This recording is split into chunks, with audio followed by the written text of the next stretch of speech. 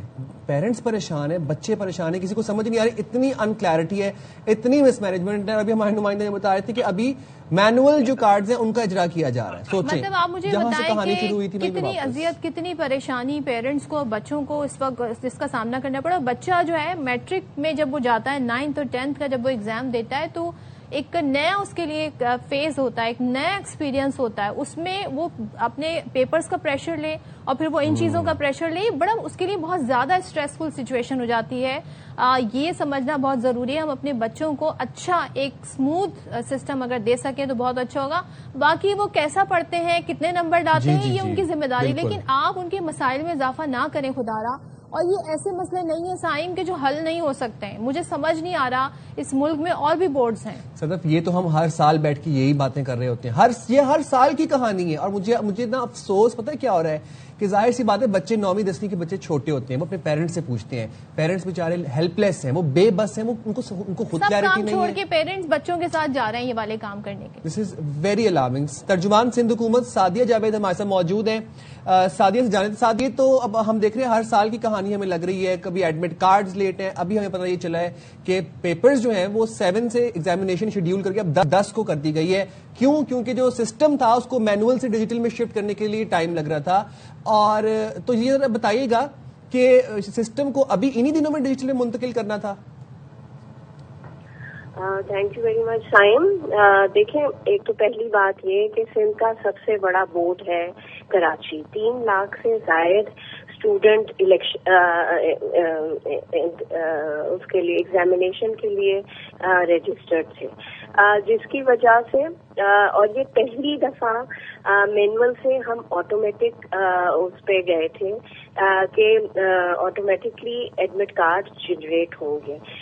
جب سسٹم پہ لوڈ آیا تو سسٹم میں پرابلم آئی, کیونکہ ایک وقت میں جو ہے وہ سارے, ہم سب کو جلدی ہوتی ہے جب امتحانات ہوتے ہیں کہ جلدی سے اپنا ایڈمٹ کارڈ ڈاؤن لوڈ کر لیں, تو اس لیے سسٹم میں پرابلم آئی تو وہ جو ہے اس کو وہ کیا گیا. اور دوسری بات, آپ کو پتا ہے ہر پیرنٹ کی, چاہے میرے پیرنٹس کیوں نہ تھے, ان کی یہ خواہش ہوتی تھی کہ ہم جو ایگزامینیشن اسکول یا کالج ہے وہ قریب ہو آپ کے اسکول کے یا آپ کے گھر کے, تو اس کو بھی جو ہے وہ آسانی کرنے کے لیے.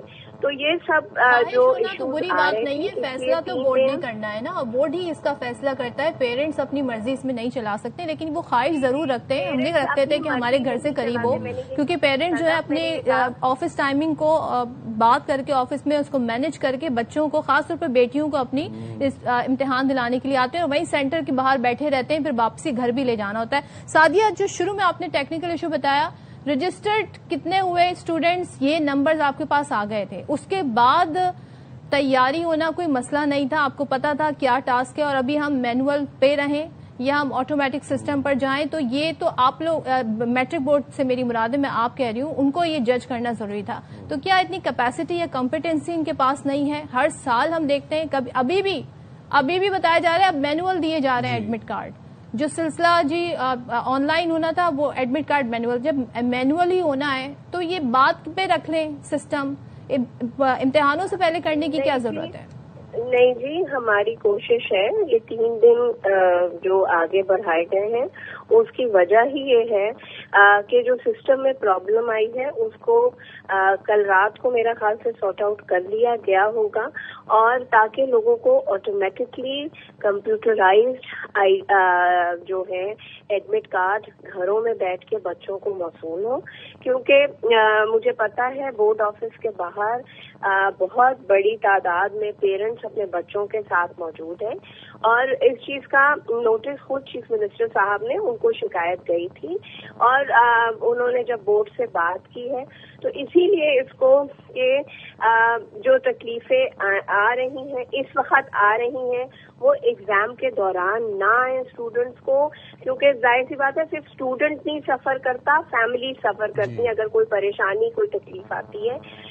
یہ آپ کی بات صحیح ہے کہ پیرنٹس باہر بیٹھے ہوتے ہیں اسپیشلی بیٹیوں کے لیے، تو اس وجہ سے اس چیز کو 3 دن آگے بڑھایا گیا ہے کہ آئندہ کوئی شکایت نہ ہو، ہر کسی کو اس کا سینٹر اور اس کا ایڈمٹ کارڈ مل جائے اور پھر فرائیڈے سے امتحان۔ یہ بتا دیں کہ جو کیئرلیسنس جو غفلت برتی گئی ہے، کیونکہ ظاہر سی بات ہے بچوں کا کریئر کوئی اب مذاق تو نہیں ہے، اتنی نان سیریسلی تو نہیں لینا چاہیے نا، ظاہر سی بات ہے اس کو، تو یہ جو غفلت کے مرتکب جو ادارے ہیں جو ڈپارٹمنٹس ہیں کیا ان کو ذمہ دار ٹھہرایا جائے گا؟ کیونکہ ہم نے تو چیئرمین میٹرک بورڈ کو بھی لائن اپ کیا ہوا تھا، لیکن ابھی وہ کہہ رہے ہیں کہ وہ تھکے ہوئے ہیں تو وہ نہیں آ سکتے بات کرنے کے لیے، تو پھر آپ بتا دیں کہ ذمہ دار کون ہے؟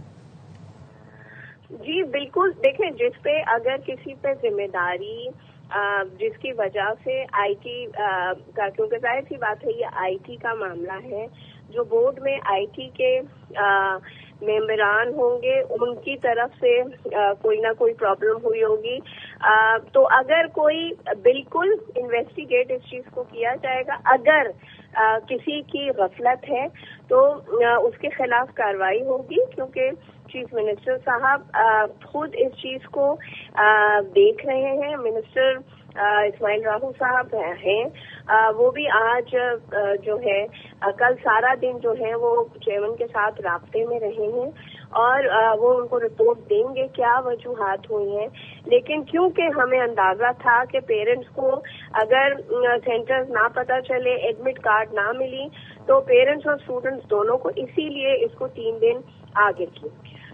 ٹھیک ہے سعدیہ، آپ سے ہم گزارش کریں گے آپ ہمارے ساتھ ہی رہے گا، ظاہر آپ سندھ مت کی ترجمان ہے اور 2 بڑے اہم ایشو ہیں اسی سے ریلیٹڈ، آپ کی گورنمنٹ سے ریلیٹڈ، اس پہ بات کرنا چاہیں گے۔